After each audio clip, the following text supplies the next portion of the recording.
el pueblo, la nación de Israel. Ellos y de hecho ellos tratan de guardar todos los mandamientos. Ustedes han visto algún documental o algún judío cómo usan algunos sus cairelitos aquí, y estos son los ortodoxos que utilizan su sombrerito, y algunos de ellos en la parte de aquí ponen pedazos de la ley, porque en Deuteronomio 6 dice que esta ley no se apartará de en medio de ellos, las pondrán y las ponen en sus dinteles, en sus casas, en todos esos, y usan delante. Si ustedes ven, los judíos regularmente se reúnen los sábados, y en ese día es el día de reposo para ellos. Se reúnen y a veces van de trajes, y así se visten de traje negro regularmente, y cuando ellos abren esta parte de su saco, aquí les cuelgan unas cosas que se llaman filisterias. Esto es en honor a los mandamientos, o tipifica los mandamientos de Dios. Traen colgados 613 los ortodoxos, ultra ortodoxos. ¿Por qué? Porque cada uno de ellos representa un mandamiento de la ley de Dios. 613 traen, no los tienen en diferentes hileras, por acá y por acá. Los traen los super ortodoxos, lo tienen de esa manera, porque cada uno de ellos representa un mandamiento de la ley de Dios. Ahora es imposible, de hecho la Biblia dice que la ley fue nuestro ayo para llevarnos a Cristo. ¿Por qué? Porque nadie de nosotros podríamos cumplir con los 613 mandamientos. Es más, con los 10 mandamientos que encontramos, nadie los puede cumplir. Ahora imagínense los 613 mandamientos. Un judío, por ejemplo, trata de llevar los 613 mandamientos. Por eso es que los judíos, por ejemplo, no comen carne de cerdo.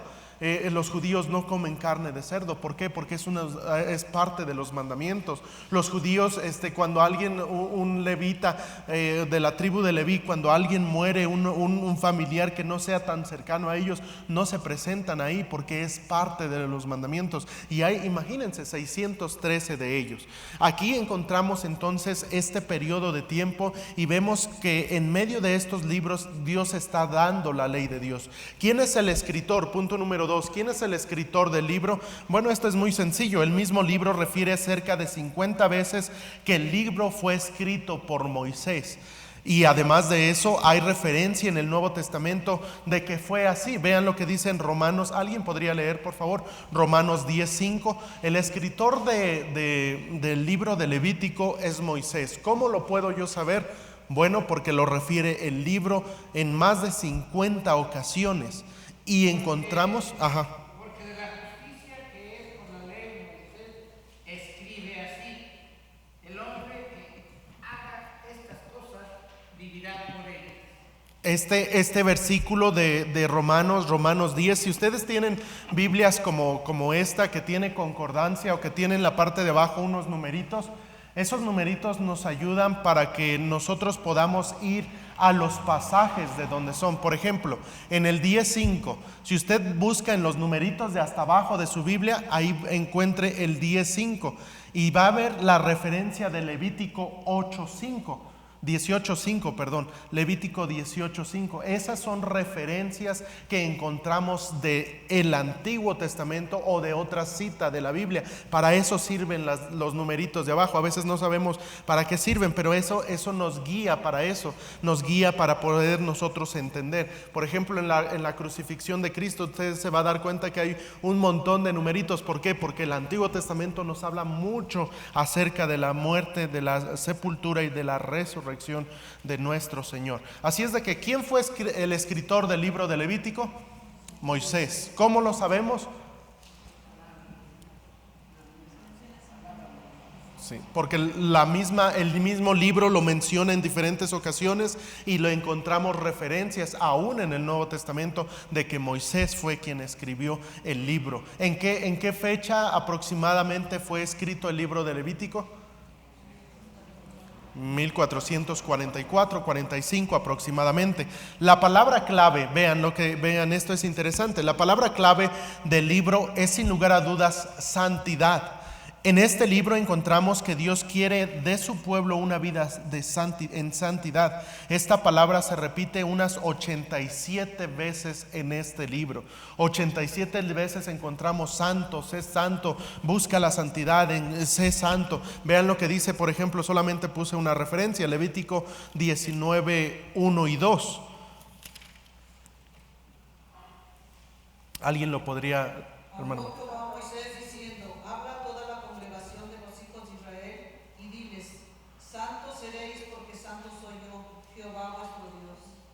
Santos seréis porque santo soy yo.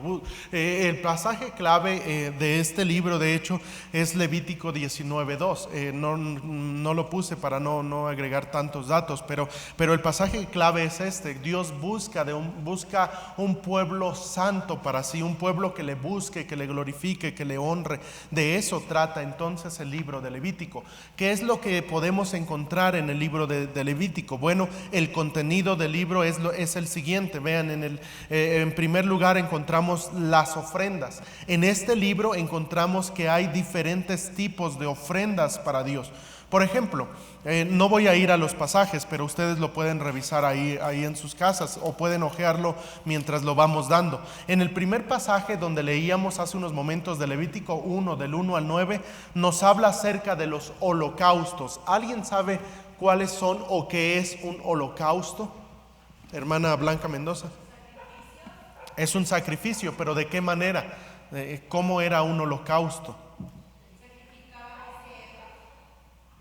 Sí. Ok, miren, un holocausto significa, la palabra holocausto significa todo quemado. ¿Se acuerdan cuando de hecho esta palabra la usaron en los tiempos de la Segunda Guerra Mundial? Adolfo Hitler utilizó lo que se conoce como el holocausto, todo quemado. Esa palabra en el griego es una palabra que se podría, no sé cómo se pronuncia, pero se escribe hola, como hola, como nuestro hola. He oído que algunos la pronuncian jolá, pero no sé cómo se pronuncia. Esta palabra significa que es todo quemado. Un holocausto es cuando un sacerdote, o en este caso llegaba alguien de cualquiera de las demás tribus, de las 11 tribus que restaban después de los levitas, llegaban y le entregaban el cordero o el animal que quisieran ellos que fuera todo quemado, y el sacerdote lo degollaba y rendía, le separaba algunas partes y después todo lo quemaba hacia Dios. Eso significaba una ofrenda de holocausto, que es todo quemado. La palabra holocausto, repito, significa todo quemado. Es cuando todo era puesto. ¿Se acuerdan cuando Pablo estaba escribiendo a la iglesia de Roma y les dijo: os ruego por las misericordias de Dios que presentéis vuestros cuerpos en sacrificio vivo, santo, agradable a Dios? Esa palabra es la misma de holocausto, que Dios quiere que presentemos delante de Dios todo nuestro ser, no nada más una parte, no nada más los domingos en la mañana, sino que presentemos nuestro cuerpo, nuestra mente y nuestro espíritu en sacrificio a Dios. Es la misma palabra, que Dios quiere que todo nuestro ser, como cantábamos hace un rato, que arda nuestro ser por Dios, que entreguemos toda nuestra vida a Dios. Eso es un holocausto. Aparte de los holocaustos, en Levítico capítulo número 2 encontramos otro tipo de ofrenda, y esa ofrenda se le conoce como las ofrendas de harina, o olvidé el nombre.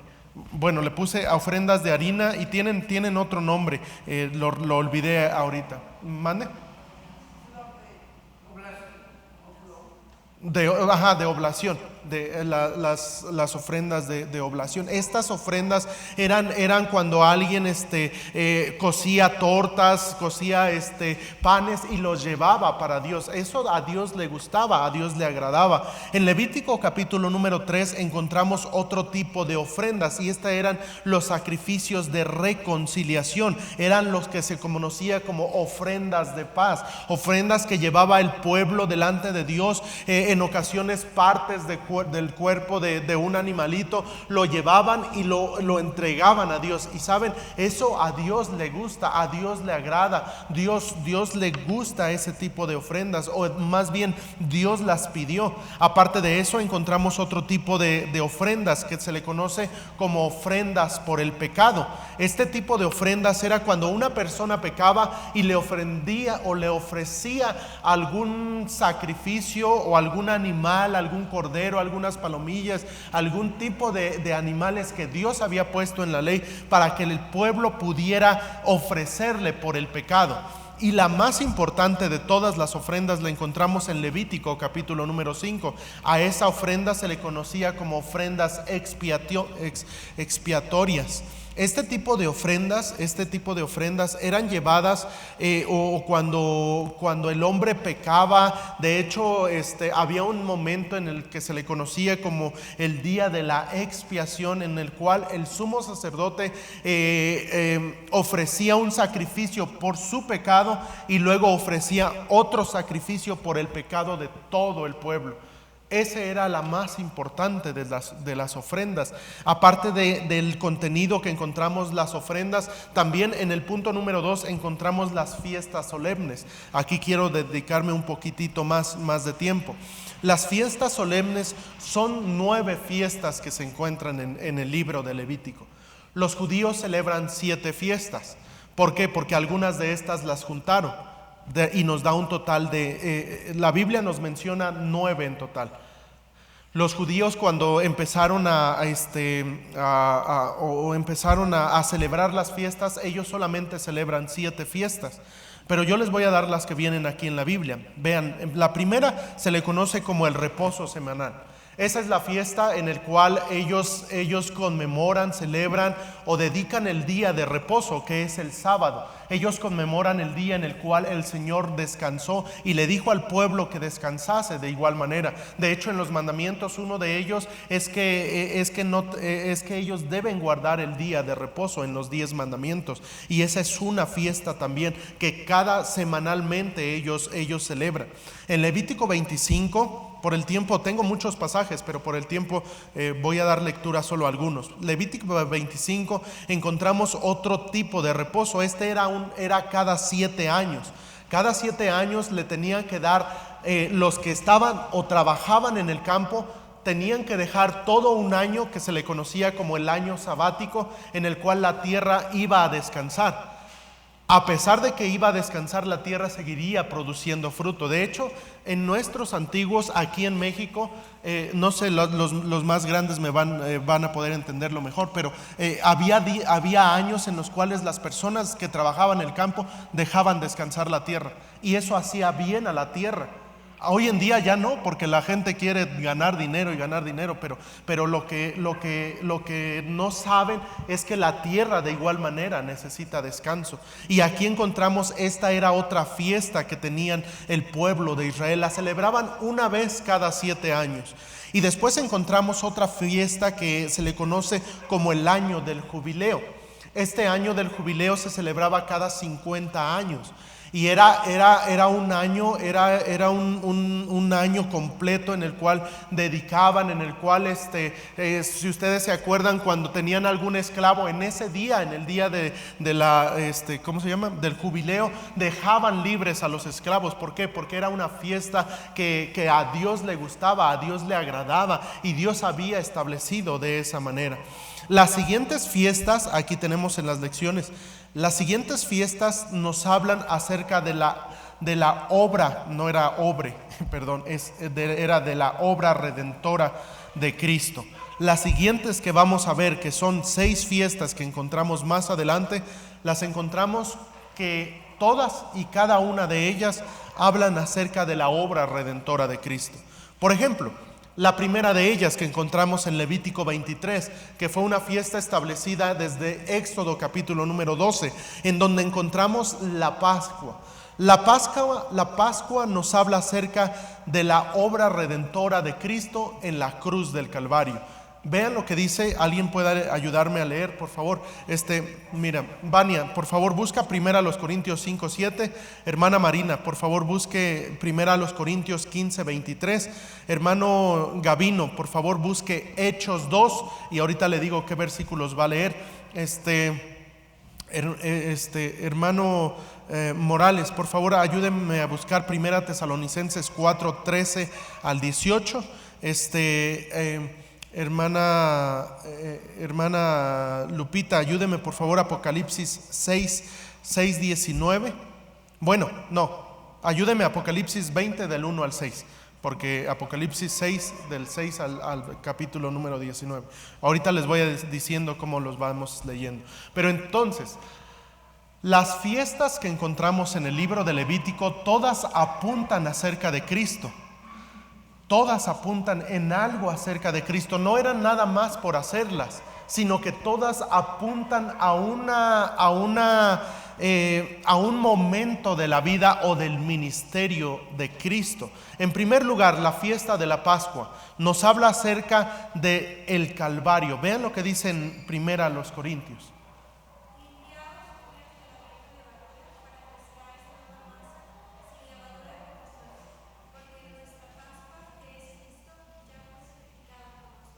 La Pascua es Cristo. ¿Cuál es la Pascua? La Pascua la encontramos que la fiesta de la Pascua tipificaba la muerte de Cristo, era el sacrificio de Cristo. Ahí lo dice en ese mismo versículo, la Pascua que fue sacrificada, es decir, Cristo es nuestra Pascua. Y aquí encontramos entonces que la Pascua nos habla acerca de la cruz del Calvario. Aparte de eso, la fiesta de las primicias nos habla acerca de la resurrección de Cristo. Vean lo que dice ahí en primera los Corintios 15. Pero cada uno en su debido orden, Cristo, las primicias, luego los que son de Cristo en su venida. Aquí nos está hablando acerca de la resurrección. ¿Quién fue el primero en resucitar? Cristo. Y esa fiesta de las primicias tipificaba la resurrección de Cristo, la resurrección de nuestro divino Salvador. Vean, aparte de eso, tenemos otra fiesta que era la fiesta del Pentecostés. De 50 habla de la venida del Espíritu Santo. Vean lo que dice en Hechos capítulo número 2, versículos del 1 al versículo número 4. Si lo puede leer, por favor. Cuando llegó el día de Pentecostés, estaban todos unánimes juntos, y de repente vino del cielo un estruendo como de un viento recio que soplaba, el cual llenó toda la casa donde estaban sentados, y se les aparecieron lenguas repartidas como el fuego, asentándose sobre cada uno de ellos. Y fueron todos llenos del Espíritu Santo y comenzaron a hablar en otras lenguas, según el Espíritu les daba que hablasen. Aquí, gracias hermano. Aquí encontramos entonces que de qué hablaba la fiesta del Pentecostés. Hablaba acerca de la venida del Espíritu Santo. Todo esto eran tipos, eran sombras de lo que iba a acontecer. Ahora, ustedes ya hemos estudiado un poquito acerca de tipos y sombras, pero es increíble cómo Dios, todas las cosas, los judíos las hacían, pero no lograban entender el espíritu de la ley, el espíritu de lo que componía o lo que quería decir a perfección la ley. ¿Cómo lo logramos entender? A través del Nuevo Testamento. ¿Por qué? Porque a través del Nuevo Testamento encontramos que la Pascua o nuestra Pascua es Cristo. Encontramos a través del Nuevo Testamento que la resurrección, que la primicia de los que resucitaron fue Cristo. Encontramos que en cuanto al Pentecostés, eso tipificaba la venida del Espíritu Santo aquí en la tierra. ¿Por qué? Porque eran fiestas que tipificaban diferentes aspectos. Había otra que era la fiesta de las trompetas. La fiesta de las trompetas, y de hecho, miren, a los judíos, algunos judíos cristianos, hablo de personas que nacieron en la nación o son parte del pueblo de Israel, pero que ya han sido salvos, ellos creen, y por diferentes pasajes del Antiguo y del Nuevo Testamento, ellos creen que la venida de Cristo va a ser en el tiempo de la fiesta de las trompetas. ¿Por qué?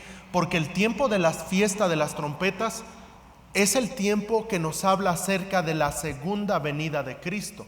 Vean lo que dice en Primera Tesalonicenses, lo va a leer el hermano Alfredo.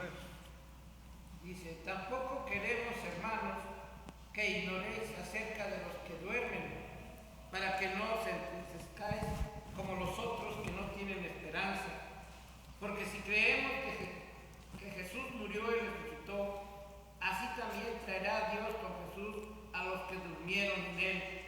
Por lo cual os decimos esto en palabra del Señor, que nosotros que vivimos, que habremos quedado hasta la venida del Señor, no precederemos a los que durmieron, porque el Señor mismo, con voz de mando, con voz de arcángel y con trompeta de Dios, descenderá del cielo, y los muertos en Cristo resucitarán primero.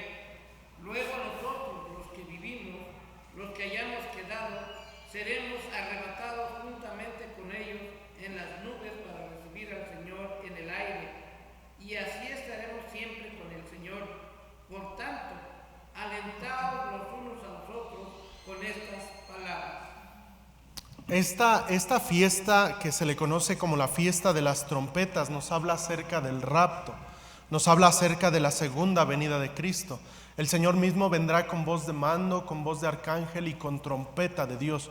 Eso nos habla acerca, y de hecho por este versículo algunos creen que va a venir en la temporada de la fiesta de las trompetas. Ahora, no lo sabemos, claro que no, porque la Biblia dice que del día y de la hora nadie sabe. Pero lo que sí podemos comprender entonces es que esta fiesta de las trompetas nos habla acerca de la segunda venida de Cristo. ¿Se acuerdan acerca de las puertas de Jerusalén? Había una puerta que apuntaba hacia el oriente.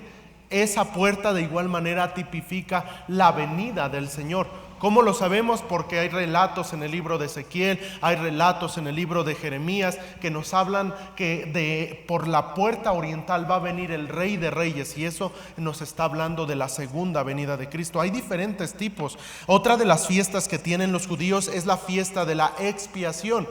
La fiesta de la expiación, también conocida en nuestros días solamente se conoce como Yom Kippur. Originalmente era Yom Kippurín, pero hoy en día la conocemos como Yom Kippur. Esta fiesta nos habla acerca de la tribulación, y esto lo encontramos en Apocalipsis desde el capítulo 6 hasta el capítulo 19. Por eso no lo vamos a leer, sería mucho, pero en estos capítulos nos habla la Biblia acerca de la tribulación. ¿Cuál es la tribulación, Vania? ¿Cuándo se llevará a cabo la tribulación? ¿En qué periodo de tiempo? Ajá, ¿en qué parte de la historia? Después del rapto, viene el rapto, y en ese momento inicia un periodo de tiempo de ¿cuántos años, hermana Marina? ¿Sabe usted cuánto tiempo va a tardar o va a durar lo que se conoce como la tribulación? En un periodo de tiempo de 7 años. ¿Cómo lo sabemos que son 7 años? Porque en el libro de Daniel, cuando nos habla acerca de las semanas, encontramos que son semanas de años, y en el libro de Daniel entendemos que son 7 años. Y este periodo de tiempo que se le conoce como la tribulación, hermano Margarito, se divide en 2 partes. ¿Cuáles son? Ajá. Y luego yo iba a decir, pero yo voy a decir todo. Uno es la tribulación, y el primero es la gran tribulación. Se divide en la gran tribulación y la tribulación y la gran tribulación.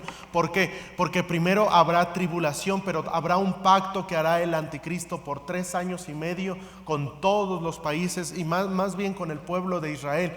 Y a los 3 años y medio va a ser roto el pacto, de tal manera que va a venir todos en contra de la nación de Israel, y a eso se le conoce como la gran tribulación. Va a concluir la gran tribulación en el momento en el cual todos los países del mundo vayan a una guerra en contra de Israel, y en ese momento llega el Salvador de ellos. ¿Quién es? Nuestro Salvador, Cristo llega, y nosotros llegaremos con Él. ¿Qué vamos a hacer? La verdad ni sé qué vamos a hacer. Pues Él mismo, con el poder de su... Sí, eso sí. Sí, y va a venir, pisa el monte de los olivos, se abre un valle que se le conoce como el valle de Megido, se desata la batalla que se le conoce como la batalla de Armagedón, que hasta sacan películas y todo eso, pero es bíblico.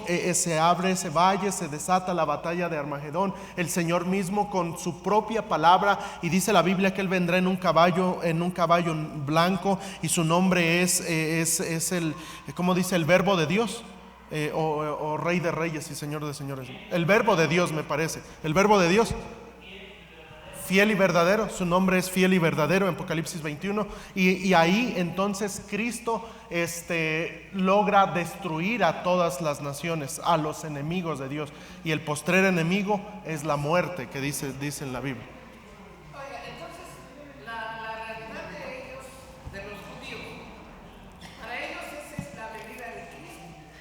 Porque dicen que lo esperan con poder, siendo pues que los vas a defender y sí realmente va a pasar, pero no es esa la primera venida, ¿no? O sea, Sí, no. pero sí va a venir el Señor a liberarlos a ellos. Sí. Miren, esto es lo que va a pasar. Los judíos, ¿a quién esperan? ¿Cómo esperan a su Mesías? Poderoso, el rey que va a venir con gran poder. ¿Por qué? Porque hay indicios en el Antiguo Testamento que vendrá así. De hecho, el libro de Ezequiel nos habla acerca de cuando venga por la puerta oriental, vendrá con gran poder y gran gloria. Y saben, ciertamente sí, y los judíos siguen esperándolo de esa manera. Lo que no lograron entender, que Cristo venía en dos ocasiones. La primera venida venía como un cordero dispuesto para dar su vida por los pecadores.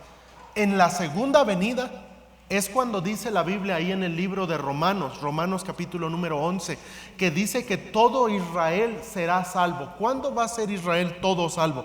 Pues cuando lo vean que viene con gran poder y gran gloria, y todos van a decir: este sí es mi Mesías, este sí es el que esperábamos. Y en ese momento todo Israel cree y es salvo en dos sentidos. Uno, porque dice la Biblia que van a venir todos los ejércitos en contra de Israel. Ahora, Israel es una nación no muy grande, no es un país. De hecho, México, territorialmente hablando, es más grande que Israel.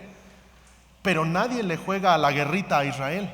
¿Saben por qué? Porque le tienen miedo, porque las promesas de Dios están. Si ustedes han estudiado en la historia, hubo una guerra, la guerra de los 6 días, en el cual Israel conquistó en 1948, en donde Israel conquistó, estaban 2 ejércitos, de los más poderosos que ha habido casi siempre. Estaban los egipcios y estaban otro ejército, no recuerdo quiénes eran, pero Israel en 6 días conquistó todo su territorio.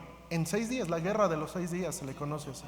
Sí, y ya ahí en marzo de 1948, ahí inició la nación de Israel. Y saben, porque la nación de Israel es muy amada delante de los ojos de Dios. Por eso dice la Biblia: el que le bendijere, Dios le va a bendecir, pero el que le maldijere, Dios también traerá destrucción sobre esa nación. Y aquí encontramos entonces que la fiesta de la expiación nos habla acerca de la tribulación. Es un periodo de tiempo que aún no vivimos, un periodo de tiempo que todavía no hemos pasado por él, pero la fiesta de la expiación nos habla acerca de la tribulación. Veamos la letra I, la última de las fiestas, la novena de ellas, la fiesta de los tabernáculos. La fiesta de los tabernáculos habla acerca del milenio. ¿Se acuerdan? ¿O alguien sabe cómo es la fiesta de los tabernáculos de los judíos? ¿Alguien se acuerda? La fiesta de los tabernáculos.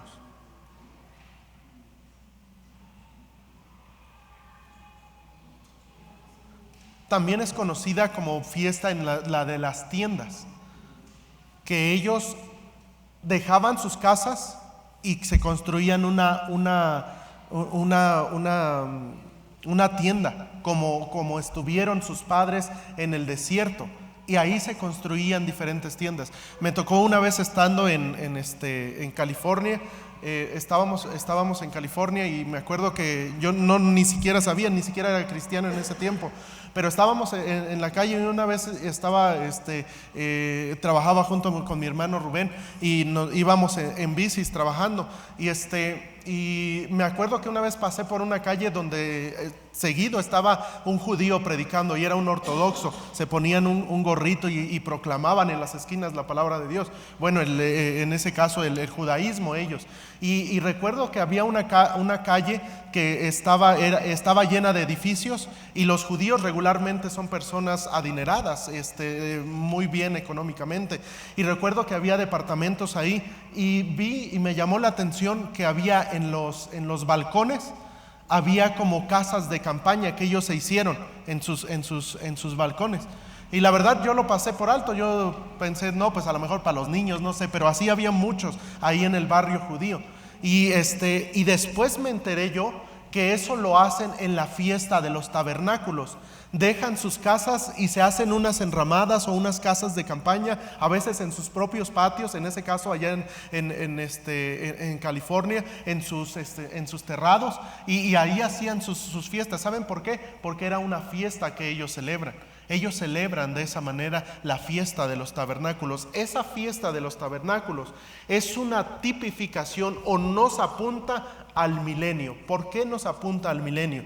Porque dice la Biblia que en el milenio, Isaías 65 y 66 nos dice que en el milenio nosotros vamos a construir nuestras casas. No va a haber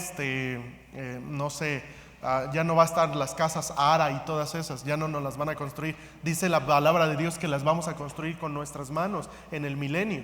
Y va a ser eso. Y esa es un tipo, la fiesta de los tabernáculos es un tipo del milenio en el cual viviremos en casas que nosotros mismos haremos con nuestras propias manos. Es decir, que encontramos diferentes fiestas. ¿Cuántas fiestas son, madre? ¿Cuántas fiestas son? 6, no. Son 6 que hablan acerca de la obra redentora de Cristo, pero aparte de ellas hay otras 3. Entonces, ¿cuántas son, 9, muy bien, 9 fiestas en total. Los judíos entonces, ¿cuántas celebran? Ellos ven 7, solamente 7 fiestas. Pero encontramos en la palabra de Dios todas estas de la semana de lo que es todo lo que son reposo, las 3 las juntan en una los judíos. Y por eso ellos tienen solamente 7 fiestas. Entonces, hemos encontrado que en el libro de Levítico lo escribió Moisés en el año 1444-45 antes de Cristo. Tiene un periodo de tiempo solamente de algunas semanas, no es un periodo de tiempo de un año o de meses, solamente de algunas semanas. El pasaje o la palabra clave es santidad. Encontramos también las ofrendas que son las de holocaustos, las de harina, las de reconciliación, las del pecado y las ofrendas expiatorias. Y también encontramos 9 de las 9 fiestas que el pueblo de Dios tenía que celebrar, tenía que festejar. Ahora, hay denominaciones que dicen, no, los cristianos no debemos hacer fiestas porque eso es del mundo. Yo encuentro en la Biblia que Dios constituyó fiestas para su pueblo, pero la palabra clave es esto. ¿Se acuerdan en qué libro Dios constituyó 9 fiestas? Levítico. ¿Y cuál es la palabra clave de Levítico? Santidad. Es decir, que si yo voy a hacer una fiesta, debe ser en santidad. Si yo voy a hacerle un cumpleaños a mi hijo, a mi sobrino, a alguien, debo recordar que Dios estipuló fiestas. Sí, ciertamente debemos alegrarnos, debemos estar contentos, pero la palabra clave debe ser santidad. En todas nuestras reuniones debemos buscar la santidad. Por eso es que en una fiesta cristiana, y utilizando en una fiesta cristiana no hay de tomar cerveza y todo eso. ¿Por qué? Porque es una fiesta santa. Por eso es que en una fiesta cristiana no vas a poner rock o música de merengue o te vas a poner a bailar. ¿Por qué? Porque son fiestas santas para Dios. Ahora, Eso a Dios le gusta. Vean el punto número 3 para terminar, vamos a tiempo. Las leyes diversas. Dios dio diferentes leyes. ¿Cuál es el contenido del libro? Hay ofrendas, hay fiestas solemnes y hay leyes diversas. Son leyes que Dios da para saber lo que hay que hacer y lo que no hay que hacer en cuanto a la vida religiosa, social y física, pues Dios busca un pueblo santo en toda su manera de vivir. Leamos la conclusión. Dice en la conclusión: concluimos diciendo que el nombre Levítico se deriva de la palabra Leví, que es una de las 12 tribus de Israel, y recibe este nombre porque Leví era la tribu sacerdotal a la cual se le encargó el orden del culto, ceremonias, sacrificios y manejo del tabernáculo, etc. Levítico es un libro que nos habla de la necesidad que tenemos de vivir una vida consagrada y santa para poder acercarnos a Dios. Hermano, la pregunta para nosotros sería: ¿qué tan consagrado estoy viviendo para Dios? ¿Por qué? Porque, ¿se acuerdan? Todas las fiestas y los sacrificios tenías que llevar algo para ofrecer, para estar limpio delante de Dios, es decir, vivir una vida en santidad. La pregunta sería para nosotros: ¿qué tan santo o qué tan consagrado estoy viviendo yo para Dios? A veces no vivimos una vida tan consagrada, y debemos recordar que Dios dejó su palabra, en este caso el libro de Levítico, para que comprendiésemos que Dios es un Dios santo. Y como dice el versículo de memoria, véanlo, está muy fácil, se lo van a aprender desde ahorita: santos seréis porque santo soy yo, Jehová vuestro Dios. Así de fácil está el versículo, pero la palabra clave es que Dios es santo y Dios quiere que usted y yo vivamos una vida en santidad. Que Dios bendiga su palabra en nuestros corazones y nos ayude a comprender día con día cuál es el concepto de santidad que Dios requiere de nosotros. Vamos